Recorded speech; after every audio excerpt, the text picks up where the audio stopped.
Hey everyone, Eric Watson here, freelance writer, player of games, writer of boards, recorder videos, and tabletop role-playing aficionado. Welcome to my behind-the-scenes, no players allowed, DM-only live stream, Crafting the Golden Vault, which I build right in prayer for an next session of keys from the Golden Vault. If you are playing characters Shuri, Elowen, Stacey, Tavine, or Vero, the stream is never meant for you, and you should not be here, but for the rest of you are always welcome, of course. We stream our D&D sessions live on YouTube every Friday, mostly. You can join our official Discord server with invite link in the description below. If you'd like to support the channel, please check out patreon.com/Rogue Watson. You can also support the channel by shopping for your tabletop games, CCGs, miniatures, RPG supplies, and more at our sponsor, Noble Knight Games, using my affiliate link. For our campaign, we use Roll20.net for streaming, and I use OBS Studio. So I know I still called this Stygian Gambit, but unfortunately we didn't do a session last week, so I have nothing new to prep for Stygian Gambit, and I was already kind of running out of things to talk about for that particular mission. So even though I still called this one Stygian Gambit, just for organizational purposes, because that's where we are in the campaign. At this point, I am probably just going to go ahead and spend this whole session honestly talking about the next mission, and might as well get ahead, because that's also partly what we do here is we try to get ahead of the players. And what better time to do that than when they are still in the middle of a rather long heist mission themselves. So we started talking about this, I believe, last Thursday, actually, which is Talkworth's Clockworks. This is the official level 5 mission in Keys in the Golden Vault, which we will be leveling up to 5 to tackle it. And we're actually going to the Underdark. And y'all, I'm trying to remember. Somebody help me out here. But I don't think, despite 10 years of playing D&D, I don't think we've done anything in the Underdark. Is that true? Gosh. There must have been at some point, but it's not ringing any bells for me. Obviously, we've used a lot of Underdark creatures and things, but I don't think... I'm trying to think if like ever there was a cave or something that was attached that we just got down there for a second or something. It's weird that there's only like the one real big campaign that even really utilizes the Underdark, Out of the Abyss, which I don't actually hear too much about these days. I guess because it's one of the older ones. I remember it had a really cool start to it, but then the halfway point is less cool. We just have to like turn around and go back in. Anyway, so I'm excited to maybe explore the Underdark. It's not super Underdarky. It's like, in fact, I believe the way to get here, you literally just roll on an encounter table, which is always not the most exciting way to plan journeys, but also D&D just isn't great at doing journeys anyway. It even says if you want to make the journey a little Lockford more interesting, you can insert a random encounter or two as the characters make their way through the dark tunnels. But I think aren't they being led by the gnomes? Because you get... Oh, okay, you actually... That's right. So that's the part that I would change in my campaign, because it looks like it's in the campaign book, the players are sent the key, and that's how they know when to go meet the quest giver. But I changed that in my campaigns where it's the quest giver that's given the key, and then they come to the players. So that would actually make things a little tricky for this situation, because it would be deep gnomes that would not necessarily want to come to the surface.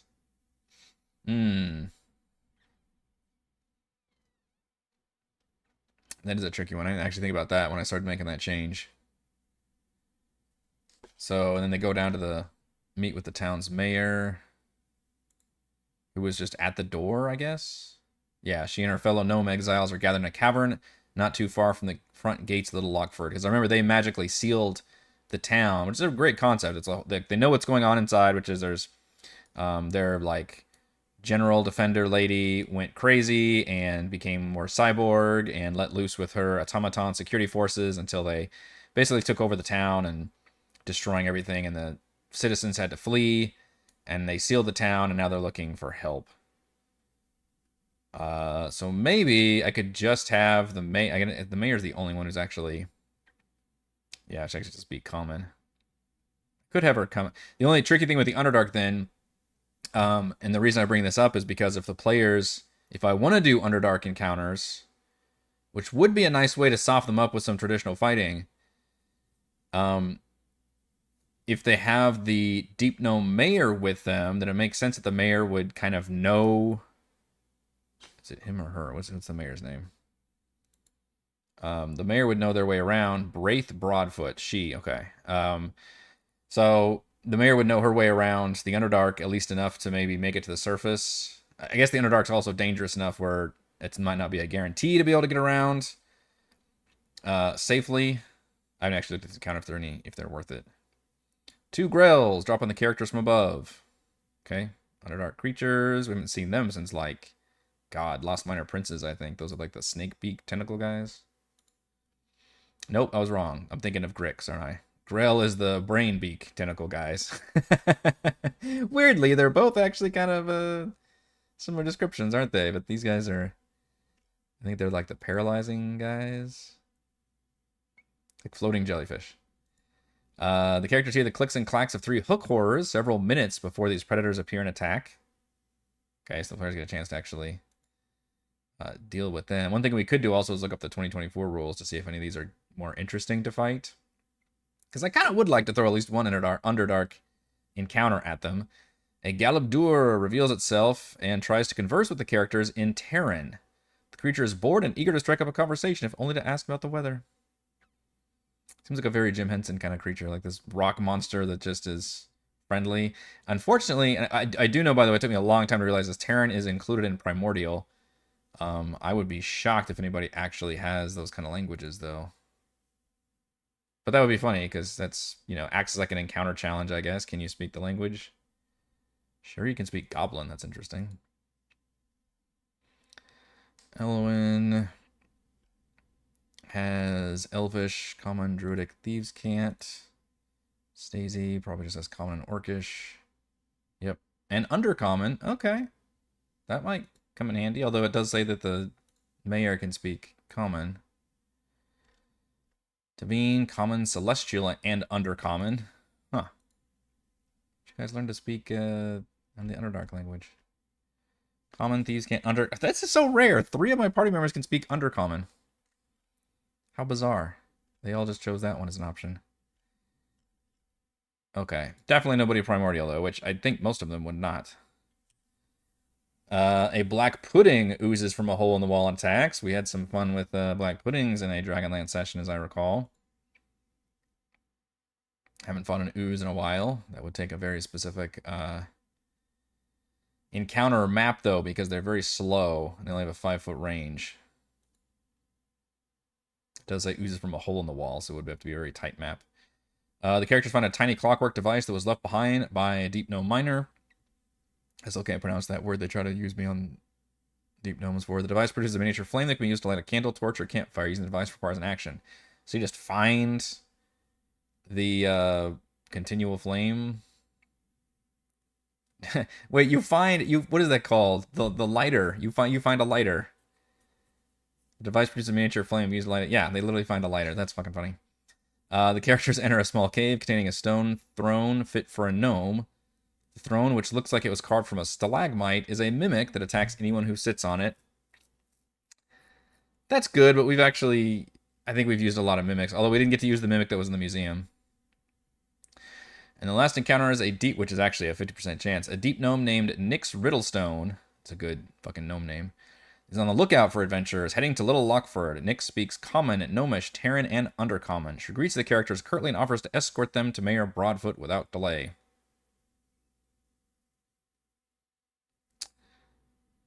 Okay.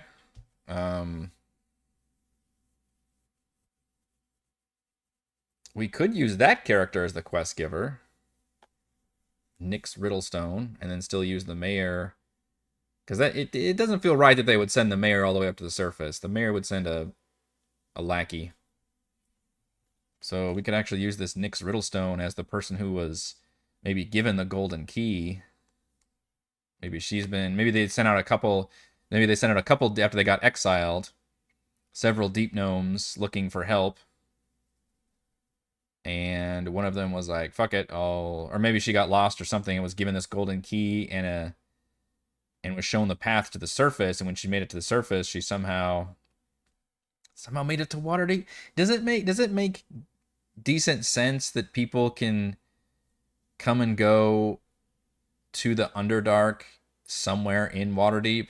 Is that not too far-fetched? Well, you know, I say that. So the whatchamacallit? What's the Tales from is the Yawning Portal, is that Waterdeep?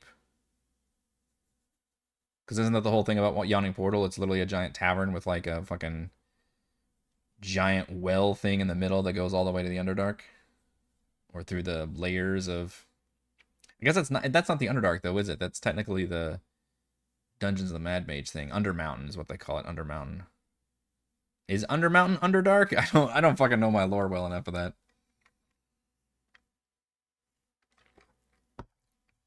I'm sure I'm irritating a lot of people too. Like, damn it, Eric, how do you not know this? I've been playing D&D for this long. Like, I'm sorry.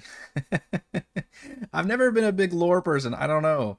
Even with fantasy stuff I like, and I do like a lot of fantasy stuff, I always just care more about the minute-to-minute, like, cinematic and the character. I care about characters more than lore. I'll say that. Does that make sense? I don't know. Undermountain, yeah.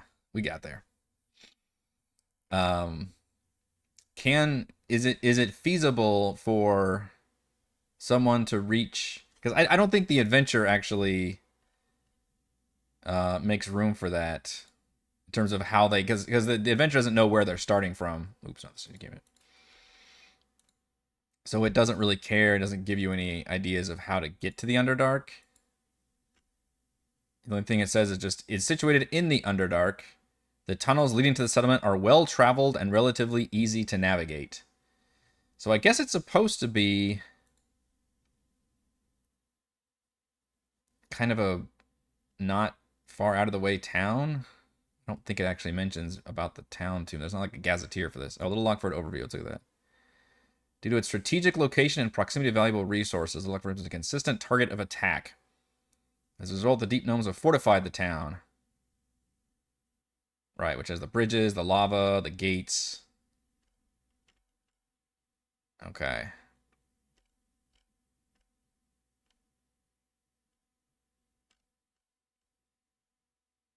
And wandering monsters.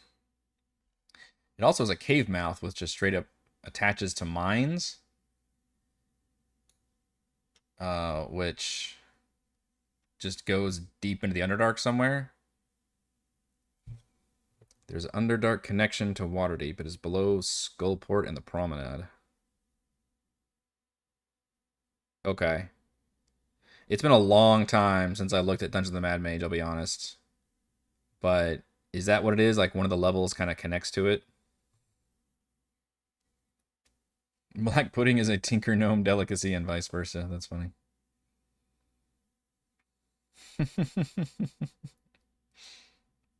What a weird, what am I trying to say? Ecology that the Underdark has. Biosphere, maybe? That's what I'm thinking of. I like the Grells. I like the Hook Horrors. Those are probably at the top of my list for just straight up monster fights of the Underdark. Those are very classic characters.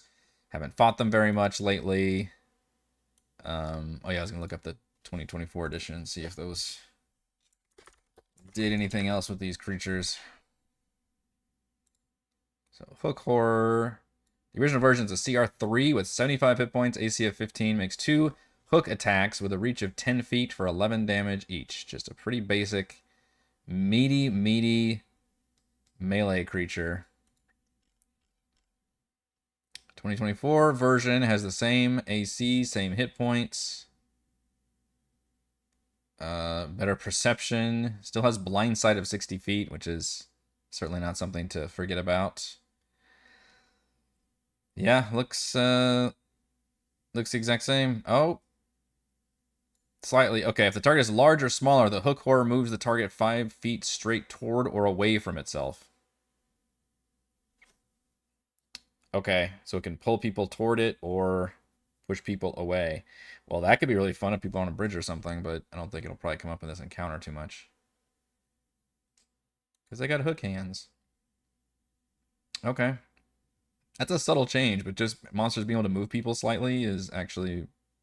there's a lot of potential for fun. Grill. Have not dealt with rust monsters too often. It's funny that there were rust monsters in Call from the Deep at one point, but I replaced them because I flooded the cave they were in. That would have been during the Bronzo Mine, I think it was called.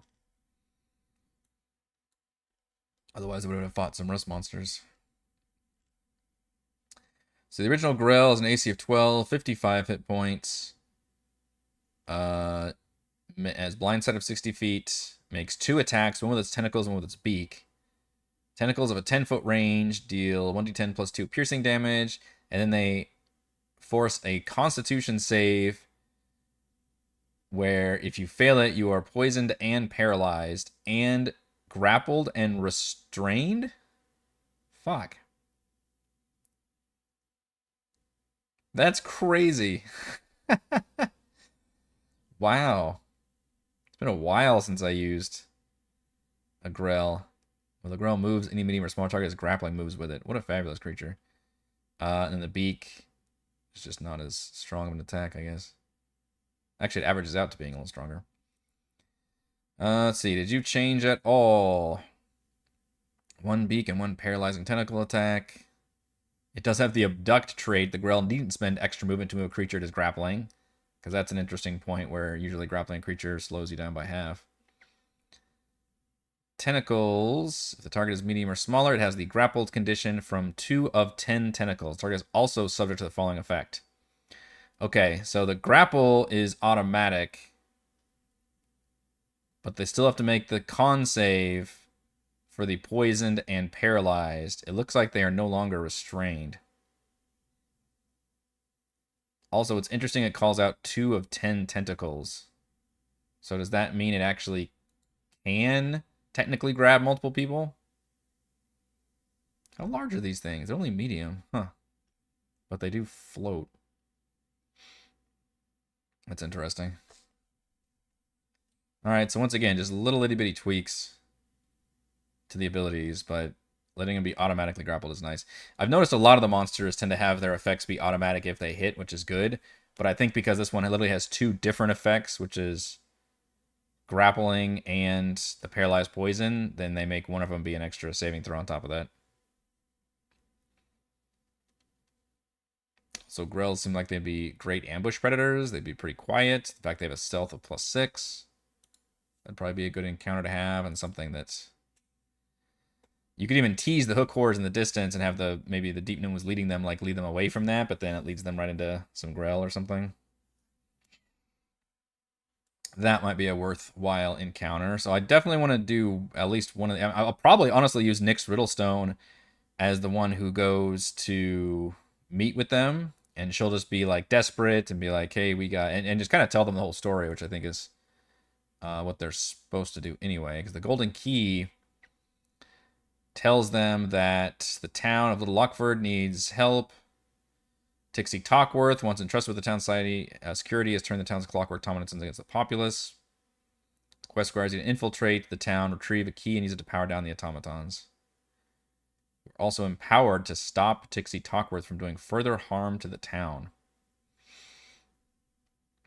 Which, again, doesn't really feel like a heist mission so much as it feels like an assassination mission. So I may couch that as the Golden Key doesn't necessarily say that. They just say, like, hey, you have to get this security key and that will power everything down. But then when maybe the players get to meet with the mayor... So we're actually going to do maybe 2 quest givers. We'll have Nyx Riddlestone, who knows some of the information, but she'll mostly be like, hey, come meet the mayor. They know everything. I'm just kind of the messenger. But make it so, like, Nyx hopefully is a fun little adventure character. And I don't know. Maybe they'll be the Blista of the group or something. So search Nyx. Deep Gnome. Do Deep Gnomes have a new stat block? They do not, interestingly enough.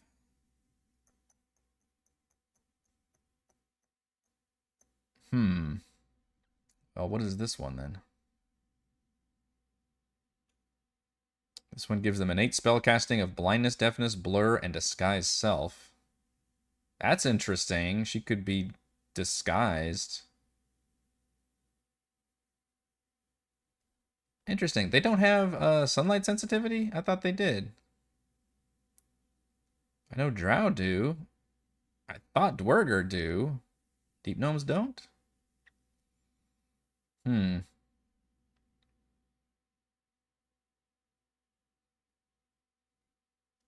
Interesting. I wonder if there's rules for building.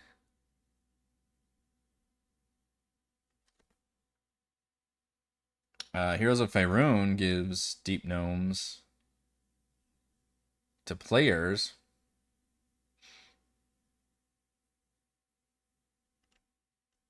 Maybe it just mentions them. Honestly, I've not looked at Heroes of Faerun yet. I've been covering purely adventures in Faerun so far.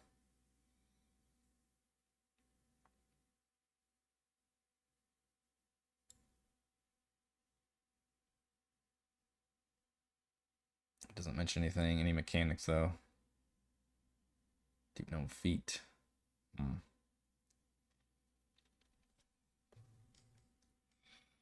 Wasn't there Grell in the Tourmaline mine? There was a connection to the Underdark there, but I don't think the players actually went into the Underdark. But you're right. I think we might have. Was it a Grell that we used? It might have been a Grell.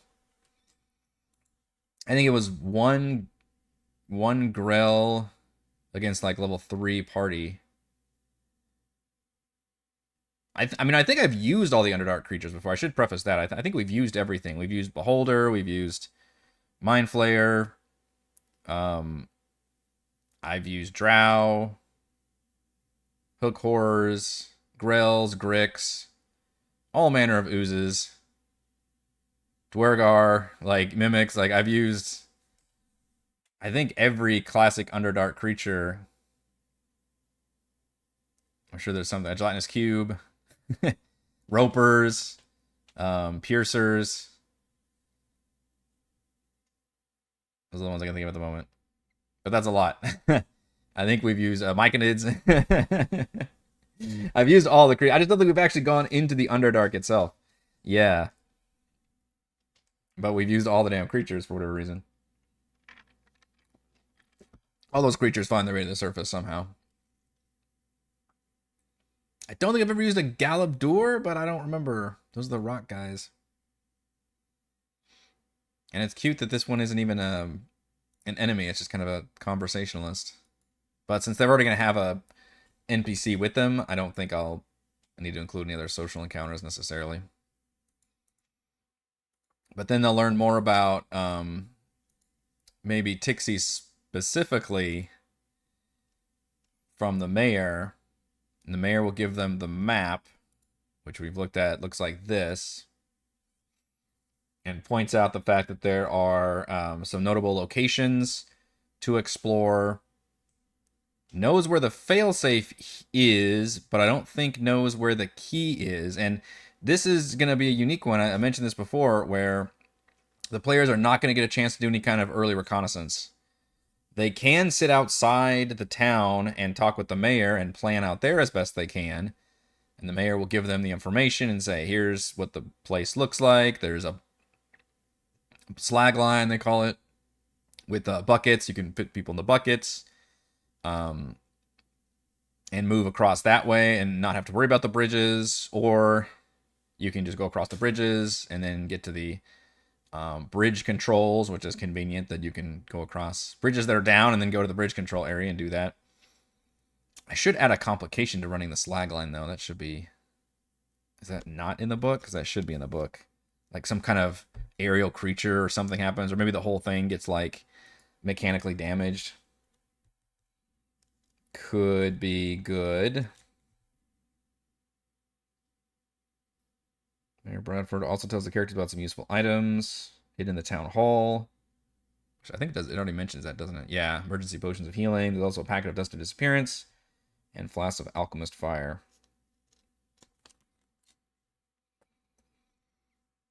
But I think the goal will be like, hey, if you come across this person, go ahead and murder them. Or maybe try to talk them down if you can.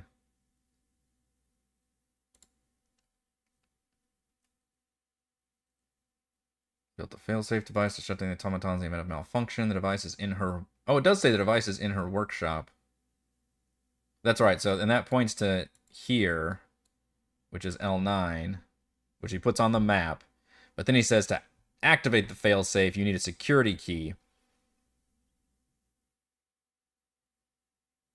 Which he said, well, see, this is the part I don't like, though. It says you need a security key that Talkworth keeps in a safe in her workshop. That's kind of a lame situation, I think, where the key and the place to use the key are in the same location. Don't we feel like that should be separated a little bit to add to the challenge of it all and force them to go to at least 2 locations?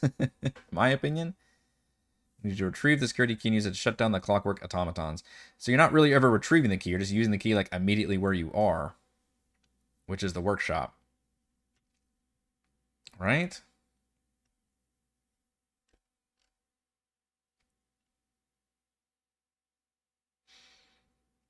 Yeah, unfortunately, slag line. This is a missed opportunity to have a cool like event happen here. Automated so buckets move counterclockwise around the town. Slagline alternates between running for 1 minute and then pausing for 1 minute to allow time to load and unload its buckets. One of the slaglines, which if you pause for a minute, that's enough for 10 combat rounds. So you can have a freaking encounter with people like suspended over lava. Whenever the slagline stops, the buckets suspended above the magma bob and sway slightly, not so much that they spill their contents. But we could attack them with something. That would be just such a... God. The bad thing is I'd have to find an encounter map that can accommodate that. Wonder if... Where did I put that one?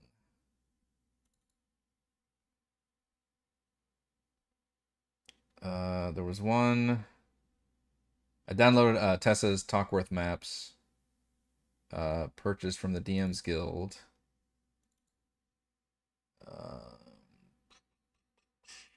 Don't know if they have... I have not put them in Roll20 yet. Okay, there is a very sexy Underdark map. I like that.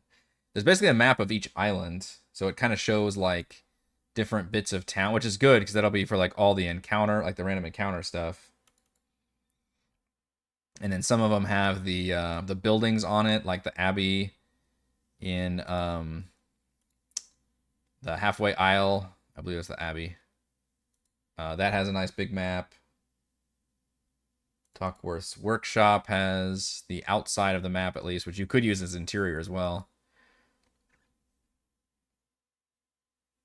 Fortunately, I don't think... Rats. I don't think I have a good map of... And that's such a unique map situation. The buckets, like chain buckets suspended over lava. God, doesn't that seem like a cool place to have an encounter? Oh, man. One of them, okay. One of the maps has it like on the edge, but it's not enough to have an encounter right there. Fuck, that looks so cool, too. Maybe some of them do it better. They're all like, all the maps are like right next to the islands. Oh, that's too bad. Maybe I can jerry-rig something together, because that'd be such a cool spot to do an encounter, a dangerous one. That'd be a memorable one. This is all fucking lava right here, and you're like 150 feet above lava. Come on, how can you not have a common encounter there? So the tricky thing will be a lot of the... You know, it's not really a room-to-room heist or dungeon crawl. It's really an overland map travel. Although this map is not totally worthless. Every square is about 25 feet or so, I believe. But you just can't quite battle. So in other words, when we do a battle map, it looks like it's about half of each island or so, separated by 5-foot squares.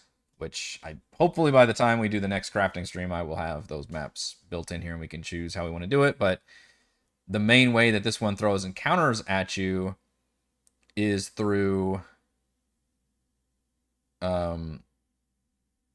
just the automatons that constantly patrol the place. Where the hell is that section? Lockford. Oh, there it is. Wandering. I guess it's wandering monsters. Every time one or more visible characters exits a building or enters a new district, which each of these islands is a district. Roll a d6. On a roll of 1 or 2, or a 1 if the character trying to be stealthy. They attract the attention of 1 or more wandering monsters. Determine by rolling another d6 and consulting the wandering monsters table. Which the cave mouth has, which is this lower island, because it's attached to this dangerous mines. And I think the mayor even mentions to stay out of that area. Yeah, the mayor ordered the militia to shut down Talkbird's workshop. Most of the time we get past the shield guardian stationed outside the workshop. Okay, so the mayor does know about the shield guardian.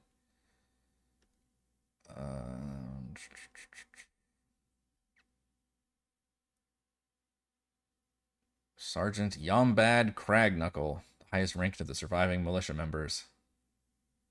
Slight limp and a heavily bandaged arm.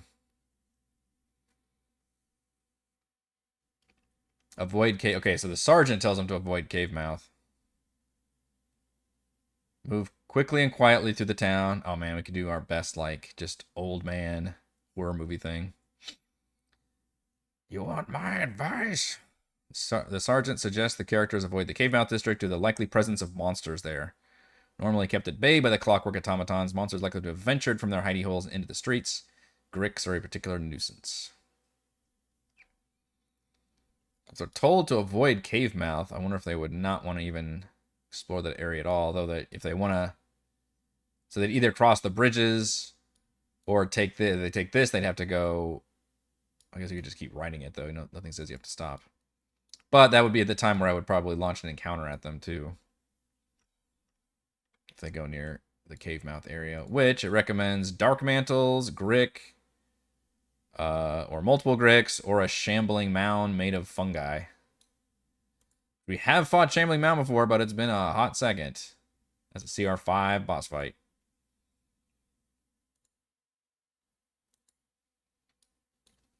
Showing a cloaker here. What is that? That must be part of an actual scripted encounter thing. Everywhere else, it says you can either roll for Clockwork Defenders or a Clockwork Observer. Also, there is a new stat block in Adventures of Faerun, which I think is based on that MacGuffin creature from the beginning of Dragon Heist, which I think is supposed to be a Nimblewright. Which is like a clockwork. Yeah, it says right there. It's supposed to be like a clockwork creature. Because I was looking and seeing like, okay, what do these clockwork creatures really look like? And they're fine, actually. I may gussy them up a little bit, although they're actually very meaty for CR1.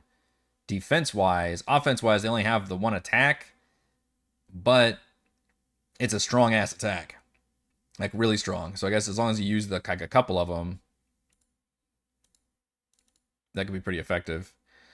The Nimblewrights only have a person stat block, a mount stat block, and a Hulk stat block. These 3 right here. Crafted Clockwork Sentinels. Which the Hulk would be akin to like a boss fight for the players. Large Construct, CR7. Shoots a Radiant Ray Blast, which is Guiding Bolt, basically. Or slams. It makes 4 attacks using Halting Slam or Radiant Ray in any combination. That's crazy. With a +7 hit on both those things. And has evasion baked in. Nice. We could replace the Shield Guardian with that. Just because I don't think the Shield Guardian is quite as interesting of a stat block.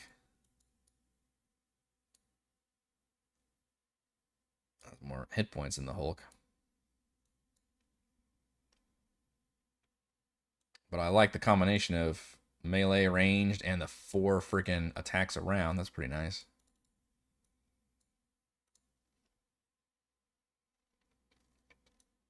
So I guess you need to worry about the players stealthing everywhere they go. Let's say the overview. Yeah, the characters are trying to be stealthy.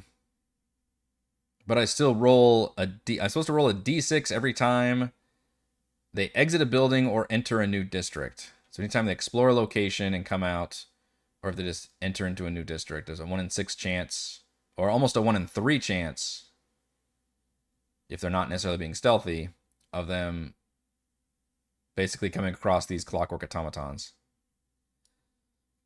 So that's where all these little smaller battle maps will come into play, basically. We'll be able to run those encounters. Otherwise, there's not a lot of scripted encounters in the buildings themselves, and the players don't necessarily have a lot of reason to explore the buildings other than the map that they receive. Which it does say that Abbey could have some monks still alive here. Honestly, unless they get really excited about going into the slag line, it looks like it makes a lot of sense to just go straight east over the bridges. I guess they could be concerned the bridges will like fall out from under them or something, which is fair. The guards left the jail, but the prisoners weren't in the head count. You can find supplies in the infirmary, and then the bridge controls at the power station. So Turbine Heights is a very great place to hit up, and then they might hit up the Abbey too. So actually there are some good excuses to go to all these buildings on the north half of the map, at least. This group stealth? Stuff Heather in the bag of holding. Not exactly the stealthiest, are they? They're going to attract every single automaton. One thing the adventure doesn't account for is some kind of alarm system or communication between the automatons, unless I missed that somewhere. Because it just says you have the encounter. Let's see, security force. Actually, I guess the observers are what summons the other automatons. The defenders, which they're supposed to keep track of 20 total, so if they defeat some, that's, you know, fewer that are there. 8 clockwork observers tasked with monitoring the streets, ensure nothing has penetrated these defenses. If an observer detects intruders, it contacts Talkworth telepathically, letting her know where the intruders are. Talkworth then orders the observer. You know what I should do is treat this like a freaking video game situation. I don't know if I can cite the exact game I'm thinking of. Well, I mean, a lot of video games do this, where the villain fucking like talks to you and taunts you the whole time. Like Handsome Jack in Borderlands 2, I guess, is the best example of that. But it's in countless video games.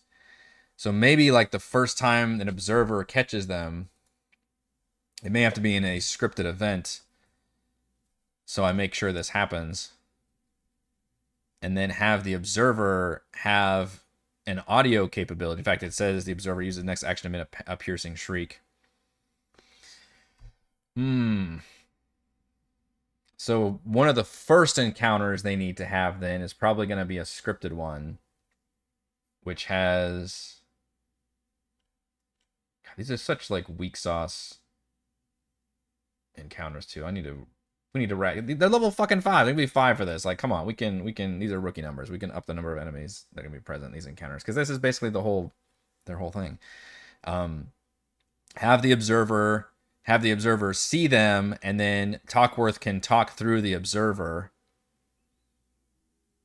I guess I need to look up a little bit what her personality is. If she's supposed to be like insane, I think she's supposed to be sad or something weird. Like she's hurting for loneliness and she's lashing out or something.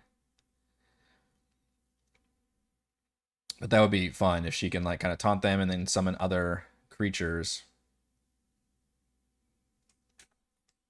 Loud enough to summon 1d4 clockwork defenders.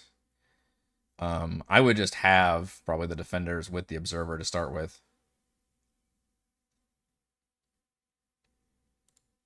Also, we've got, if we're going to have 5 players, like there needs to be at least minimum 3 of these defenders, if not 4, to help make things interesting. They only have 1 attack each. The players are all going to have multi-attack. If I stick with that stat block. Still not sure. Otherwise, it says to just use those 2 stat blocks, which also I feel like there needs to be I feel like we need to have at least 1 other stat block here. I really need to start looking for other clockwork options. All right, the defender... Or wait, no, I'm looking at the defender. Does the observer have a cool thing? It does not. Observer is just like the observer. I feel like we need somebody that can do a fucking ranged attack. who's like weaker but can do a range attack. Honestly, one DM hack is just to use a regular creature stat block and just make it a construct. Maybe up its AC or something, give it poison immunity, and boom, you're a construct. In fact, the DM guide might even have rules for doing that. Generate the encounter, then make the encounter themselves random. Oh, pre-generate. Yeah. I think...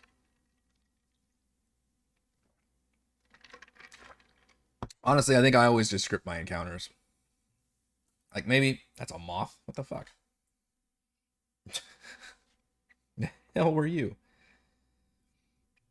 I just had a random encounter. Fucking moth just flew by. I wonder if you saw that on the camera. I think I always pre-generate my encounters and then just script them accordingly. I mean, the only time that I would change that is if they needed to be in certain maps, and the players, you know, they can go left and they do this map, or go right and do that map, and then I've got an encounter for each one. So then that would be, you know, some adaptability there. I wouldn't just necessarily force one encounter to have to go there, but a lot of times it's just like, hey, this is the next encounter that you get. So it's just, I find it easier to prep like that, frankly. But yeah, I think I pre-generate. I do look at the encounter tables and try and see which ones I like and go from there. So I do use those as a baseline for my inspiration for running encounters. But I can't remember the last time I generated, like, maybe Tomb of Annihilation or something, doing hex crawls where I was like, let's see what it gives me or something, and I'll tweak it from there. So we think they're definitely going to do L2, which is the town hall, which just has some loot in it. If they go to the Abbey in L3, and I don't think any of the gnomes follow them inside either. They're all waiting outside, so that gives them a chance to meet people who are inside. Which I don't know why the adventure puts all 3 possibly friendly NPCs in one location.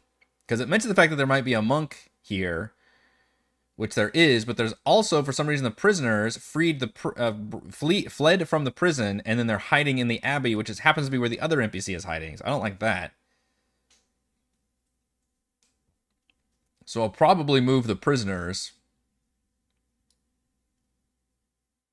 I could even put them all the way to the town hall. Maybe the prisoners made it that far. So they can meet them like right off the bat if I wanted to. It's a goblin boss named Slunk and a bugmare named Yuzik. They still have manacles on their wrists and carry no weapons. And they're not good people. They're a gang of goblin brigands. Unscrupulous and do almost anything to survive. 2 prisoners who escaped custody of their guards as they were being led from the jail during the evacuation of Little Lockford. So that's pretty fun. The fact they can find these normally enemy creatures and possibly be untrustworthy allies. Where does the party want to even give them weapons, or how do they want to handle this? Like, could be very interesting. They could just murder them, I guess, if they wanted to, or leave them there. Leave them latched up. Probably the safest thing to do would just be to lock them up somewhere. But then, of course, as DM, I would definitely have them escape and cause problems to the party later on. Hey, Jason. Which, if we do them, do we also need to do Kavoda, which is another social NPC? I guess I wish these guys were separated out more, which I could put the prisoners further down or somewhere else.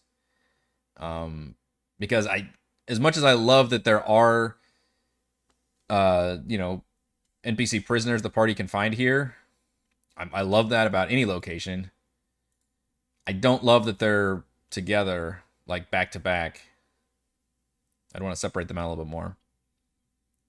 Gavoda is the abbot. Tried to flee with his fellow monks. One of the automatons chased him back to the abbey.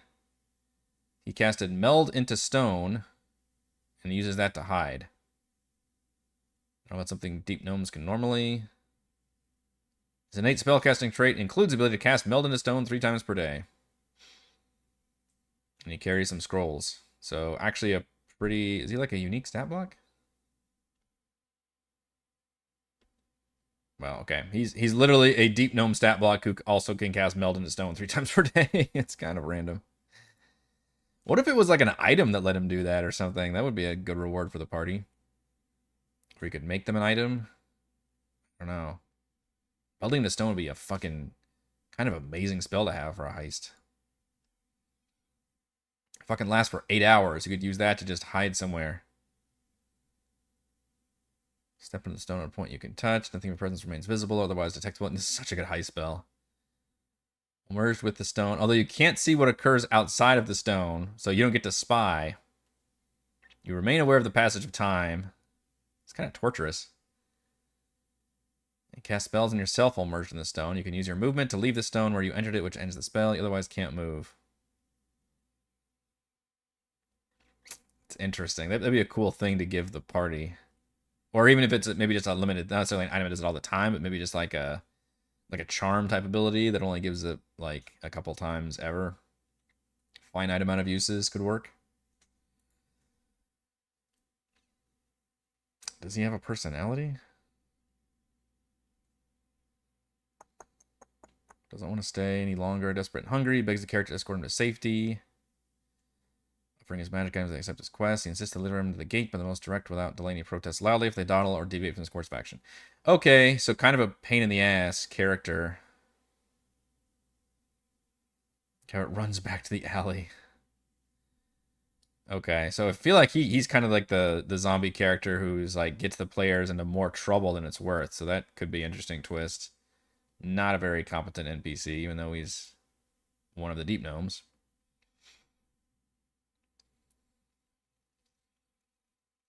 I do have a good map for this Abbey, though. I would definitely look forward to using that as an encounter. But so far, none of these are combat encounters, right? We could run a, any one of these could have a, because, you can have because the place is full of the automatons patrolling around, you can turn any of these potential sites or encounters into a combat encounter. It says there's 20 defenders and 6 observers, which just on average, there's 1, 2, 3, 4, 5, 6 islands. That means an average of 3 or 4 defenders per island. So I guess once you have like the one encounter in an island, you might not have another encounter anytime soon.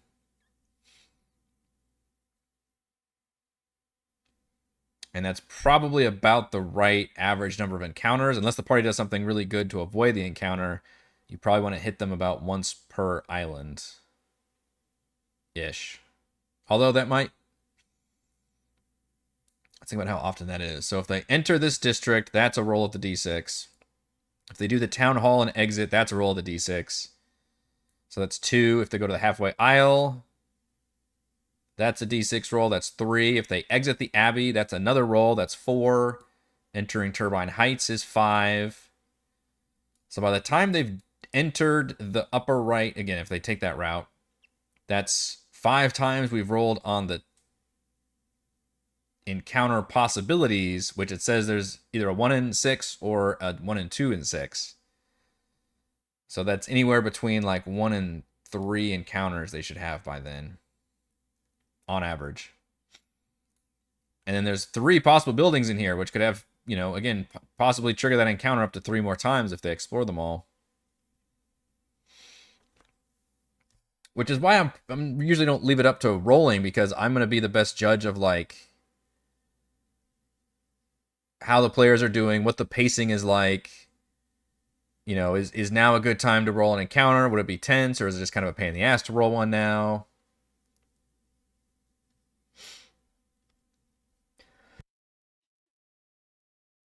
Oh, that was a sneeze. Excuse me.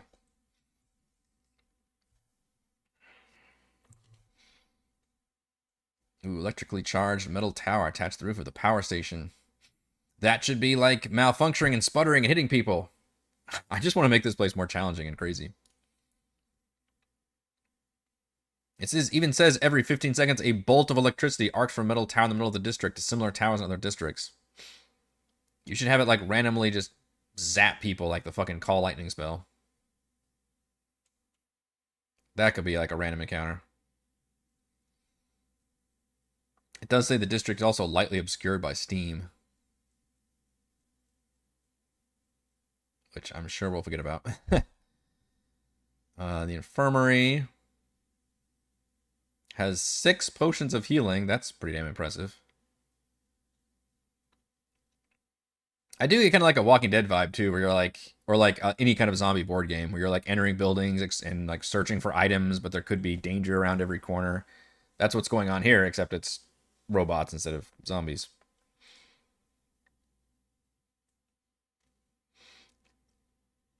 The jail, which is where the prisoners came from, which doesn't have anything there.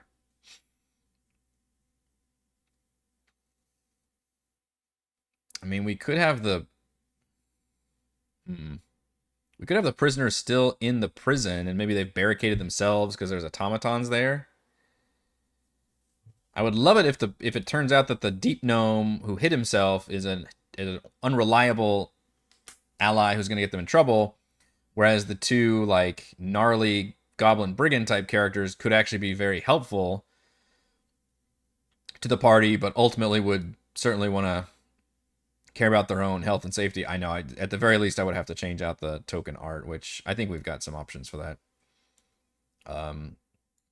In fact, Cobalt Press's Tomb of Beasts, the very first one, had some clockwork critters in there that I'll probably end up using. Or we could use maybe some of the Nimble... Although Nimble Rights, the horse isn't exactly what I'm picturing for the defenders. Yeah, it looks like a straight up horse. Picturing more of a dog. And then the power station will be a very important location, I think. I mean, they could skip this whole thing, so it's going to be interesting where they go from that first island. There's a damaged clockwork defender who's jammed into the station, which caused them to remove it. I would expect the actual power station map will be a good one to have an encounter in. It's very small, but could be one of those, like, again, I'm picturing Left 4 Dead or Helldivers, where, you know, the party has to go to an objective, and that objective takes time, and then during that objective, enemies are coming at you. I think that's always a really fun scenario to deal with. Although it's such a tiny map. Is it interior power station, I guess? And there's the door. I guess it's an actual building.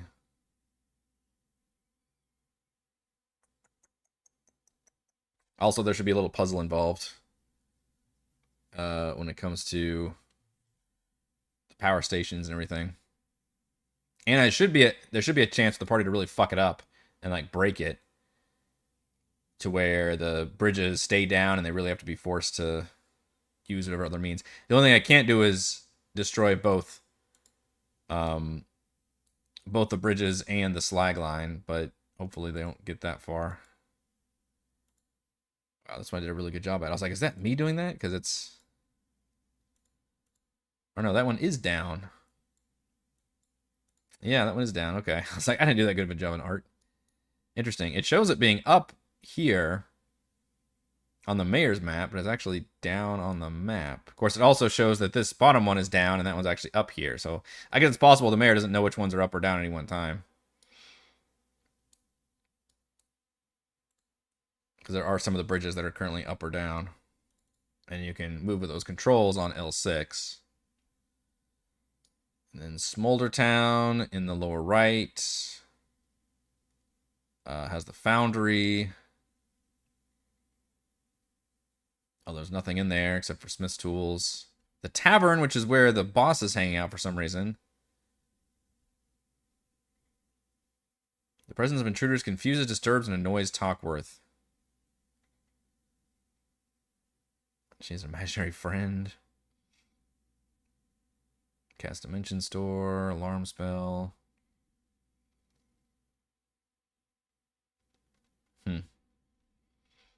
Workshop's an important location because where the failsafe is. The players know they need to go there. So I like that part of the adventure where they start in the upper left corner and they know they have to make it to the lower right corner. How they get there is up to them. But at least it's the furthest location, so it forces them to explore, in theory, at least half of the dungeon. Which is a shield guardian here. We talked about maybe replacing this with something else, with maybe that nimble right Hulk, unless they made shield guardians much more exciting. Which we could check. I've definitely used shield guardians before several times.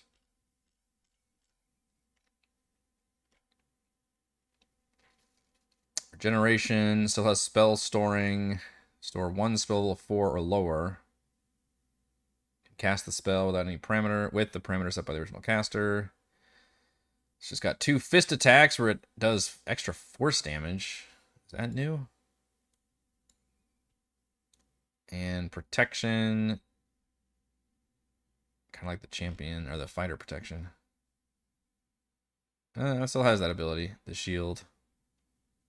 Yeah, just straight up got added 2d6 force damage on every fist hit. Damn. And 10 feet. You know, a lot of creatures got better range, 10-foot range.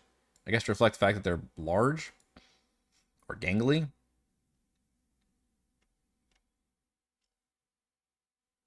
That nimble right Hulk, though, with the 4 attacks, including range attacks of radiant damage. Pretty nice, I gotta say. Could see myself using that one instead.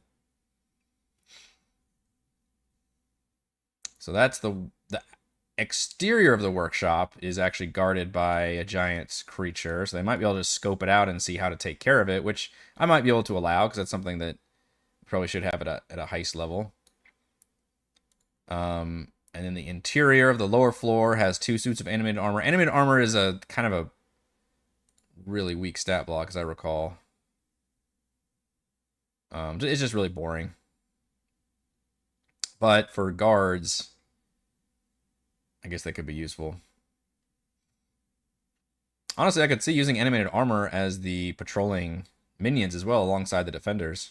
That would kind of make sense. For like clockwork soldiers.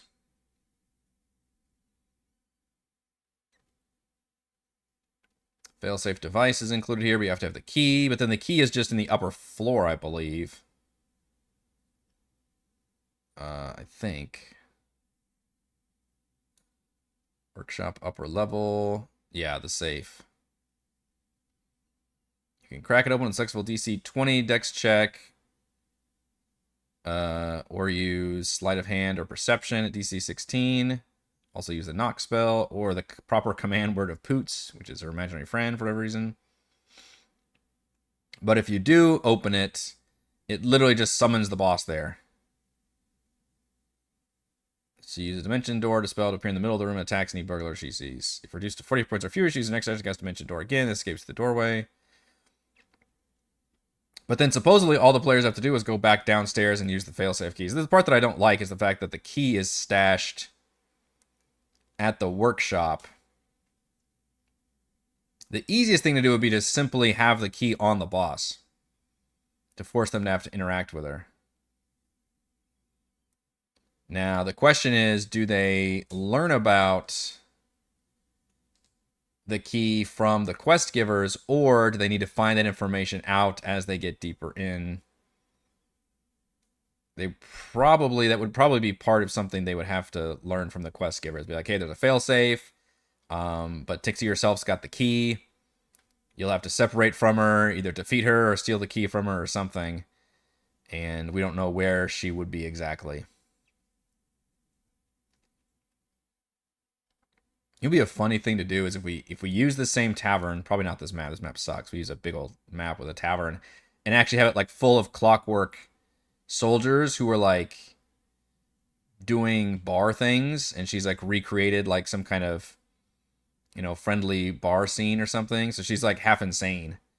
So that when the party actually confronts her and tries to talk her down or something or take the key, then we can have all those clockwork soldiers turn on them. That could be a good scripted boss moment. But once again, I would need to replace this tavern. I wonder if that's... Let's not one of the maps I'm seeing. I'm coming up with encounters that I like, and then of course I'll have to come up with like unique maps for them as well. But at least that would be better. And then the failsafe device can be a separate, and then she could still do her escape thing ideally. And then when the players go to the failsafe device and use the key, or try to use the key, then she can reappear for like maybe one last battle or something. And maybe the party can try to talk her down. I don't know. We could talk about that. I bet the failsafe key might turn her off as well, or at least fuck her up pretty good, since it's designed to shut down all the automatons, and she's at least part automaton. Man, I like this adventure a lot. I think there's a lot to love about it. It's going to take a lot more work because there's a lot more...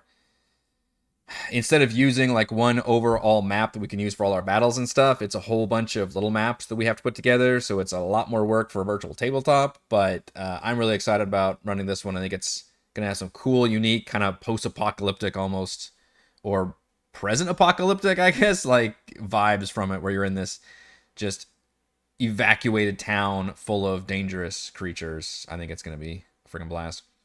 All right, that is going to do it for this Monday edition of Crafting the Golden Vault. By the way, I will not be streaming on Thursday because me and the wife are going to a big double feature premiere of the 2 Wicked movies, Wicked and then the new movie Wicked for Good. Literally going to be like a 6-hour thing.